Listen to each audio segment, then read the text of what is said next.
माँ जय माँ गुरुवर गुरुवर जय माँ गुरुवर। निकलोगे जो सत्य खोजने, सत्य तुम्हें मिल जाएगा। पतझड़ वाले इस भूतल पर चमन खिला मिल जाएगा। सत्य अगर पहचान सको तो नजर पारखी पैदा कर। ऊपर वाला जिसको कहते धरती पर मिल जाएगा। यह भारत भूमि आदिकाल से आध्यात्म की उद्भव भूमि के रूप में जानी जाती रही है। यहाँ के वेद पुराण, उपनिषद, ऋषि मुनि, साधक, भक्त आदि के द्वारा सत्य धर्म के रक्षार्थ विश्व के सम्मुख अद्वितीय चिंतन व मार्गदर्शन प्रदान किया जाता रहा है।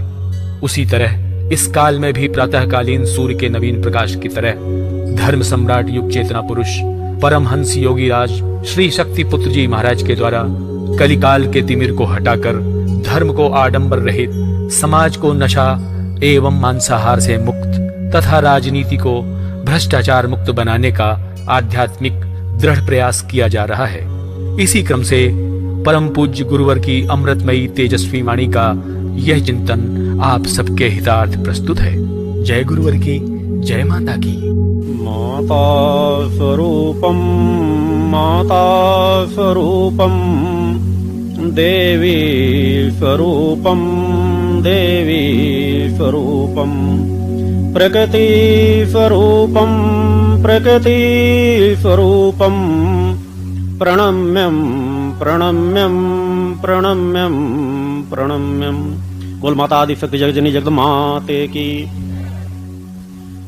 शक्ति चेतना जन जागरण शिविर के द्वितीय दिन नौमी तिथि पर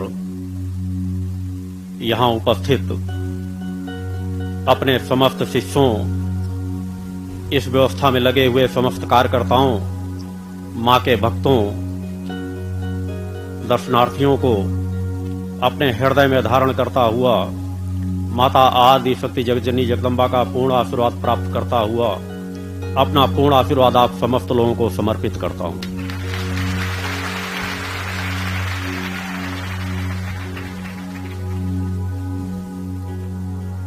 आज समाज में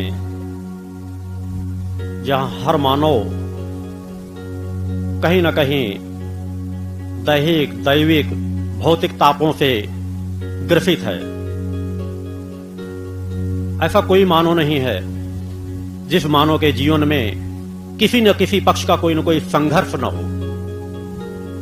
मगर उसमें अनेकों लोग ऐसे होते हैं कि उन संघर्षों के बीच भी उन संघर्षों को नजरअंदाज करते हुए अपने लक्ष्य की ओर बढ़ते चले जाते हैं। इतिहास साक्षी है, समाज में अनेकों समाज सेवक पैदा हुए हैं, अनेकों राजनेता पैदा हुए हैं, अनेकों धर्म प्रमुख पैदा हुए हैं, अनेकों ऋषि मुनि रहे हैं, संघर्ष उनके जीवन में भी रहे हैं। मगर कभी भी संघर्ष उनके सामने बाधा बनकर इस प्रकार नहीं खड़े हो सके कि उन्होंने अपने लक्ष्य की प्राप्ति न की हो। संघर्ष किसके जीवन में नहीं रहा? जिन्हें आप देव मानते हैं, जिनकी आप आराधना करते हैं, क्या राम का जीवन संघर्षों से भरा नहीं था? क्या कृष्ण का जीवन संघर्षों से भरा नहीं था? ऐसा कौन सा देव पुरुष रहा है जो समाज में जन्म लिया हो? ऐसा कौन सा ऋषि मुनि रहा हो जो समाज में जन्म लिया हो और उसके जीवन में संघर्ष ना रहे हो? तो आम मानव जो आम जीवन जी रहा है, निश्चित रूप से उसके जीवन में भी संघर्ष उसी प्रकार से है। मगर कई बार होता है कि आप उन संघर्षों में इतना अधिक लिप्त हो जाते हैं कि आगे की ओर देख ही नहीं पाते। ये अपने अंदर आत्मबल ही नहीं जागृत कर पाते कि इन संघर्षों से पार भी हम जा सकते हैं। इसलिए कहीं ना कहीं आत्मबल समाज का कमजोर होता जा रहा है।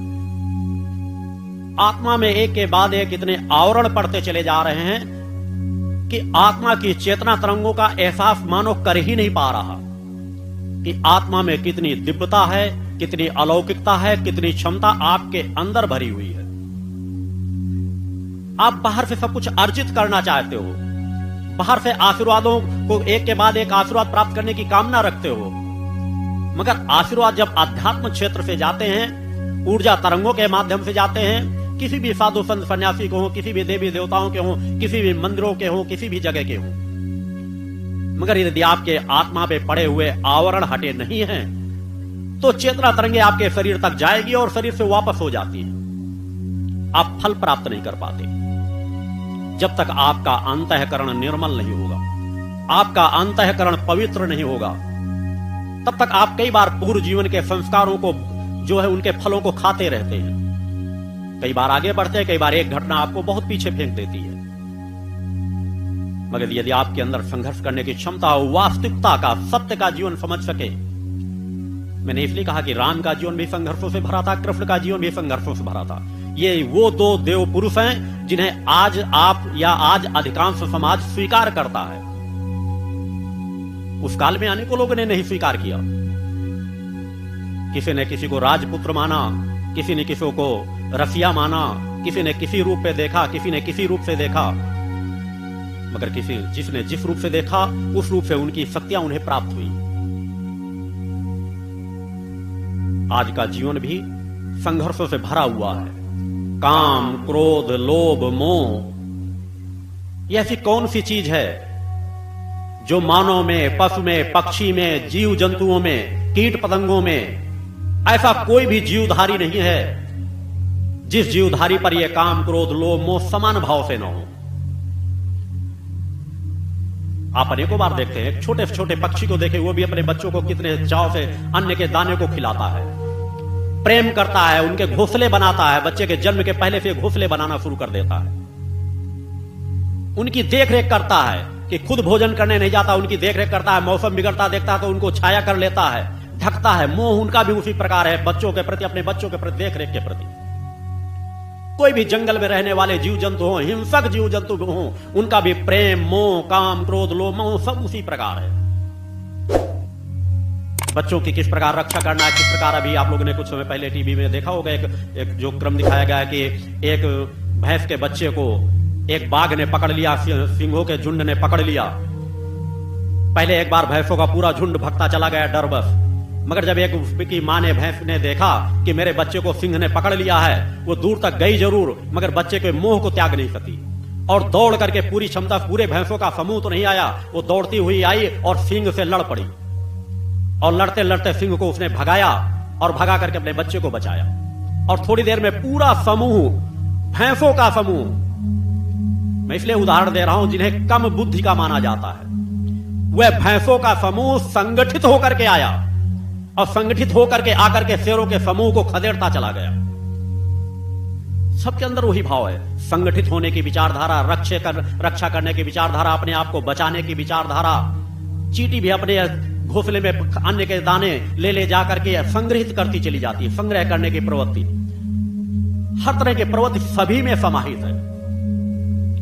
सभी प्रकृति के उस माया से बंधे हुए हैं, सभी कर्म बंधनों से बंधे हुए हैं। मगर उन कर्म बंधनों के बीच मानव जीवन को इतना सर्वश्रेष्ठ कहा गया है कि सभी में समान चीजें हैं। जीव जंतु भी भक्ति करते हैं, जीव जंतु भी अच्छाई करते हैं, जीव जंतुओं में दूसरों के दुखों को देख करके दुखी होने के भाव होते हैं। ये केवल मानव के अंदर नहीं होती, क्योंकि आज अनेकों साधु संत सन्यासी अमूल तौर पर जीव जंतुओं को बिल्कुल ऐसा मान लेते हैं कि उनके पास बुद्धि नहीं, उनके पास कोई चीज सोच समझने की शक्ति नहीं, केवल मानव के पास है। सभी में समान रूप से भरी हुई है। वो भी जब अपने किसी न किसी को दुखी देते, कई बार पशुओं को आप देखते हो कि आंसू निकल आते हैं। कुत्ते बिल्ली पाले जाते हैं, अगर मालिक की मृत्यु हो जाती है तो कई बार कुत्ते की भी मृत्यु हो जाती है। रक्षा करना, सब कुछ करना, ये सभी चीजें समान भाव से हैं। मगर उन सभी समान भावों से बीच मानव जीवन के पास जो एक सबसे प्रमुख चीज है, उनके अंदर भी भक्ति भाव है, उनके अंदर भी चेतना भाव है। वो भी जाकर के अपने चेतना को एक निर्धारित स्तर तक जागृत कर सकते हैं, मगर वो निर्धारित स्तर तक जागृत करके अपने शरीर की मुक्ति प्राप्त कर सकते हैं। एक सीमाओं से पार नहीं जा सकते। मगर मानव जीवन के अंदर जो कुंडली चेतना है, आत्म चेतना है, सुषुम्ना नाड़ी है, वो एक वह मूल द्वार है जिसे कहा गया कि अनेकों 84 लाख योनियों पर भटक करके हमें एक बार अगर मानव जीवन मिलता है तो मानव जीवन में अगर हम उस मुक्त के द्वार की ओर बढ़ गए तो हम मुक्त हैं, और अगर हम मुक्त के द्वार की ओर नहीं बढ़ सके तो हम बंधनों से ग्रसित रह आएंगे। ऐसा नहीं कि हर बार मानव जीवन मिला है और दूसरी बार मानव जीवन तत्काल बदल जाएगा। जब मनुष्य अनेकों बार जन्म ले लेकर के एकदम विपरीत कार्य करता चला जाता, तब कहीं जाकर के योनि बदलती है। मगर यदि मानव सचेत हो जाए, हर बार मानव को नवीन जीवन मिलता है, मानव का जीवन ही कहलाएगा कि वह सचेत हो जाए, सत्य पथ की ओर बढ़ना शुरू कर दे, आत्मा को अजर अमर अविनाशी मान ले, आत्म तत्व को पहचान ले, अपने अंदर बैठी हुई शक्ति को पहचान ले कि जो कुछ भी इस निखिल ब्रह्मांड में है वह सब कुछ मेरी आत्म चेतना पे समाहित है। मैं चाहूं तो धीरे धीरे करके उसे जागृत करता करता इस निखिल ब्रह्मांड से जुड़ सकता हूं और अपने आप को चैतन्य बना सकता हूं, अपने आप को सर्वशक्तिमान बना सकता हूं। मगर मनुष्य आज अपने आप के स्वस्वरूप को नहीं जानना चाहता।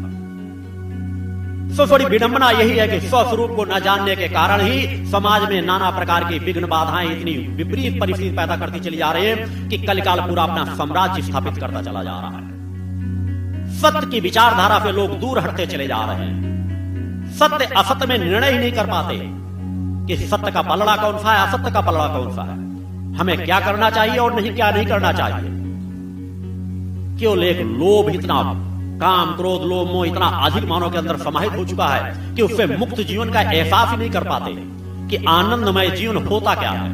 और इसीलिए मैंने कल जो प्रारंभ में आपको बताया कि उसके लिए जहां अष्टांग योग का योग मार्ग है, यम नियम आसन प्राणायाम प्रत्याहार धारणा ध्यान समाधि, जिसके माध्यम से हम अपने शरीर का शोधन करते हैं, अपने विचारों का शोधन करते हैं, अपने श्वासों पर नियंत्रण प्राप्त करते हैं, अपने शरीर पर नियंत्रण प्राप्त करते हैं, अपने मन पर नियंत्रण प्राप्त करते हैं। उसी तरह भक्ति मार्ग का जो मैंने नवधा भक्ति का कल ज्ञान दिया कि नवधा भक्ति के माध्यम से भी हम अपने विषय विकारों को दूर कर सकते हैं। वासना को केवल साधना से ही नष्ट किया जा सकता है और कोई मार्ग नहीं है। जिस तरह हर बीमारियों का एक इलाज होता है कि इस बीमारी का इलाज यही है, जब उस इलाज को पूर्ण किया जाएगा तभी वो बीमारी दूर भागेगी। उसी तरह वर्तमान समाज में जो वासनामय वातावरण पैदा हो गया उसे सिर्फ साधना से दूर किया जा सकता है। वासना केवल शरीर ही नहीं होती है, वासना मानसिक अनेकों प्रकार की, आप किसी चीज में लिप्त हो वह वासना ही है। आप एक के बाद एक अपने वैभवशाली महल के ऊपर महल बनवाना चाहते हैं, ये भी एक वासना है। आप हजारों प्रकार के कपड़े पहनना चाहते हैं या अपना हजारों प्रकार के जेवर जवाहरातों से अपने आप को लाद देना चाहते हैं, ये भी एक वासना है। आप अपने घरों में हजारों सैकड़ों हजारों गाड़ियों के ऊपर गाड़ियां खड़ी करना चाहते हैं, ये भी एक वासना है। वासना केवल एक पक्षी नहीं होती। और जब वासना हमारे शरीर में समाहित हो जाती है, वासना हमारे शरीर में छा जाती है, तो हमारी सोचने समझने की शक्ति नष्ट होती चली जाती है। जो सोच समाज को पैदा करना चाहिए वो सोच समाज पैदा नहीं कर पाता। संबंध भी भटकते चले जाते हैं। इसलिए यदि धर्म अध्यात्म से भी जो संबंध जुड़ रहे हैं, जो मैंने कल बतलाया, वह संबंध केवल सौदागर के समान है। उन सौदागर की प्रवृत्ति से ही मैं आपको निकालने आया हूं। तो सौदागर की प्रवृत्ति को छोड़ दो, आत्मीयता के संबंध को जोड़ो। गुरु से संबंध, प्रकृति सत्ता से संबंध केवल और केवल आत्म कल्याण के लिए होना चाहिए। और आत्म कल्याण में तो सब कुछ समाहित है। जब आपके आत्म कल्याण की दिशा में आप बढ़ पड़ेंगे, आपके एक के बाद एक आत्मा के आवरण हटते चले जाएंगे, तो जिन कामनाओं की आप मांग कर रहे हैं उन कामनाओं की पूर्ति अपने आप सहज होती चली जाएगी। एक पक्ष है कि आप एक पक्ष की कामना प्राप्त करते हैं, गुरु का आशीर्वाद आपको प्राप्त होता है, दूसरे पक्ष में आप बिखर जाते हैं। कल आपका क्या होगा? कैसे आपकी नींव सशक्त होगी? किस प्रकार आप एक सशक्त मानव कहला सकेंगे? सौदागर बनकर नहीं। आज एक कामनाओं की आपने पूर्ति कर ली, कल को आपको क्या होगा? इसलिए मेरे द्वारा वह रास्ता बताया जा रहा है कि सहज मार्ग में चलो। मैं प्रलोभनों में बांध करके आपको नहीं ले जाना चाहता, मगर उस प्रलोभन में जरूर बांधना चाहता हूं कि जिस प्रलोभन में यदि तुम बंध गए तो तुम्हें सत्य की प्राप्ति होगी, सत्य की प्राप्ति होगी। अपने गुरु को प्राप्त कर सकोगे, अपने इष्ट को माता भक्ति आदि सगजनी जगदम्बा को प्राप्त कर सकोगे। और सौदागर बनते रहोगे तो सिर्फ विनाश का पथ प्राप्त होगा। कुछ कामनाओं की पूर्ति हो जाने से, देवी देवताओं के जयकार लगा लेने से आप भक्त नहीं बन जाएंगे। भक्त बनेंगे अपने अंतःकरण को निर्मल बनाने से। प्रकृति ने जैसा आपको जो कुछ दिया था उसकी जब आप साफ सफाई करके रखेंगे,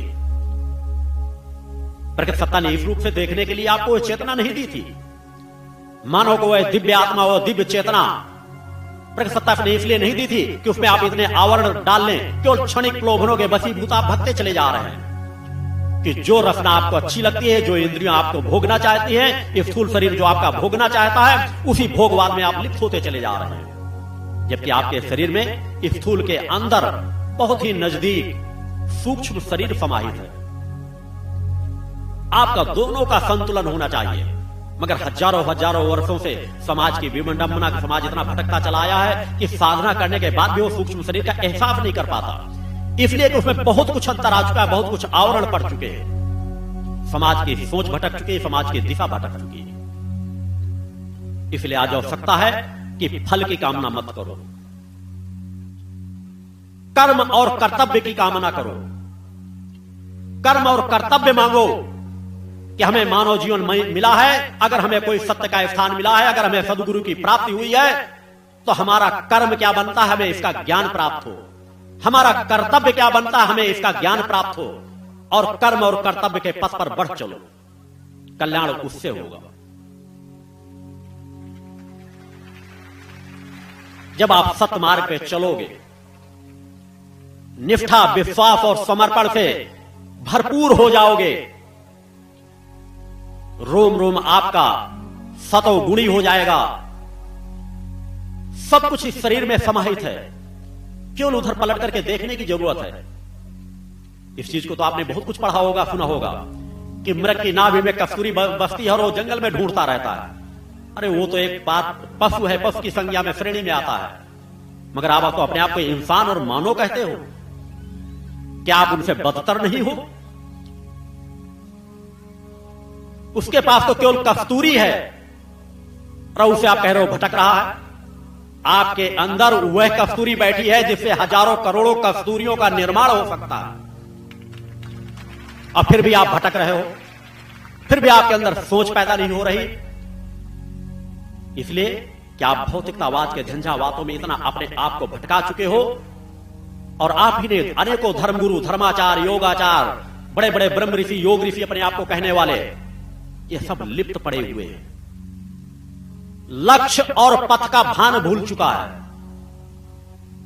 लक्ष्य क्या है यह भूल चुके हैं, पथ को ही लक्ष्य मान बैठे हैं।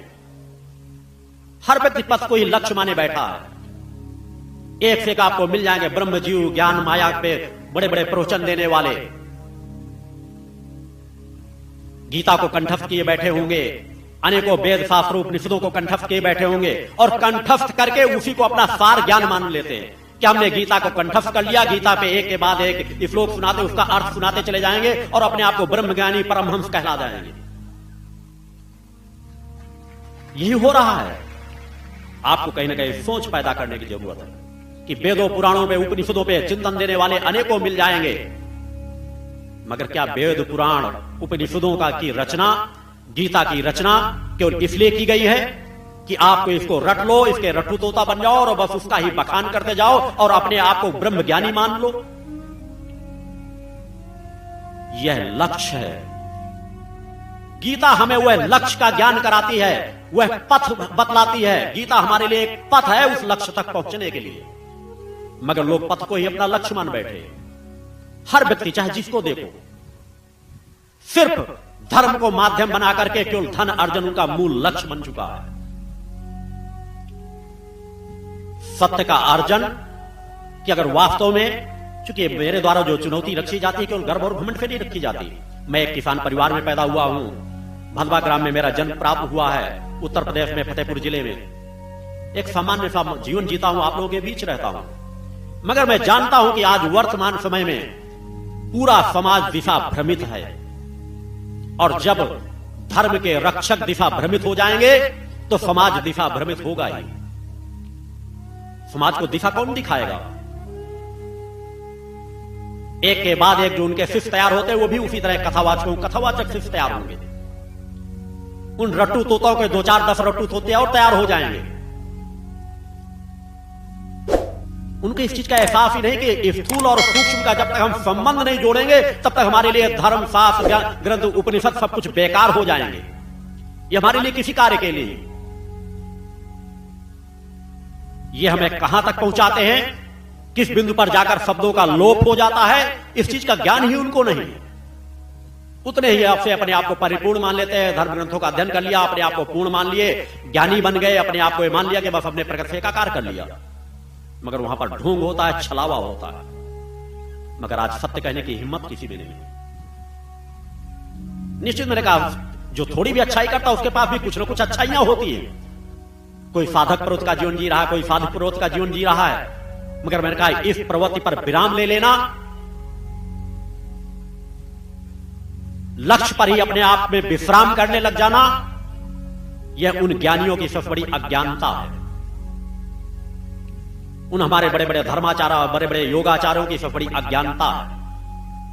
कोई योग के नाम पर लुटेरा बना बैठा है, कोई धर्म के नाम पर लुटेरा बना बैठा है। सिर्फ एक लक्ष्य बन गया है, धन अर्जन करो, मान सम्मान कमाओ, यही इसकी जीवन की पूर्णता मान लेते हैं। लाखों हजारों करोड़ों शिष्य हो गए, वही अपने जीवन की पूर्णता मान लेते हैं।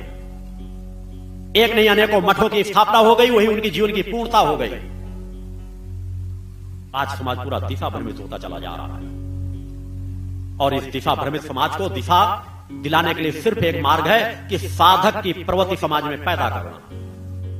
समाज जब साधक बनेगा, समाज के अंदर तब भक्ति भाव जब जागृत होगी, नवधा भक्ति जागृत होगी, तो आप अनेकों चेतनावान बनना लगेंगे। फिर आपके बीच भी अनेकों सूर, राधा, मीरा और तुलसी बनना शुरू हो जाएंगे, सुदामा बनना शुरू हो जाएंगे। अनेकों लोग जो हमारे ऋषि मुनि, एक से एक ऋषि मुनि पैदा हुए हैं समाज में, जिन्होंने के पास नवीन स्वर्ग की रचना करने की सामर्थ्य थी। दिव्य अस्त्र शस्त्रों से लैस रहते थे। राम को राम बनाने वाले भी ऋषि मुनि थे, कृष्ण को कृष्ण बनाने वाले भी ऋषि मुनि थे। उनके पास जितने दिव्यास्त्र जीवन में उन्होंने उपयोग किया, वह ऋषियों मुनियों की धरोहर थी। और ऋषियों मुनियों के पास सब कुछ आता कहां से? तप बल के माध्यम से। तो उस तप बल की ओर, उस तप बल को समाज क्यों नहीं अर्जित करने का प्रयास करता? जितने कदम चलोगे उतने कदम तुम्हारी तपस्या तुम्हारा साथ देगी। तुम भिखारियों से के पलड़े से हटकर साधक के पलड़े पर खड़े हो जाओगे, तभी सच्चा तुम्हारा प्रकृति से संबंध जुड़ सकेगा। अन्यथा तुम भिखारी बन करके जाते हो, दीनहीन बन करके जाते हो, और सिर्फ अपनी कामनाओं की पूर्ति के लिए, आत्म कल्याण के लिए भी नहीं जाते हो कि हमारा आत्म कल्याण किस प्रकार हो, हमारे अंदर पुत्रत्व भाव किस प्रकार से पैदा हो, हमारे अंदर दासत्व भाव किस प्रकार से पैदा हो। उस भक्ति की गहराई को समझने का प्रयास करो। सफलता के मैंने 3 आधार बताए हैं। शायद इस पंडाल में भी बाहर बैनर लगा होगा कि सफलता के 3 आधार, भक्ति, ज्ञान और आत्मशक्ति। भक्ति हमारी ऐसी होनी चाहिए जो हमें शक्ति से मिला दे। ज्ञान हमारा ऐसा होना चाहिए जो हमें शक्ति से मिला दे। आत्मशक्ति हमारी इस प्रकार से होनी चाहिए जो हमें शक्ति से मिला दे। तीनों का लक्ष्य शक्ति से मिलन होना चाहिए।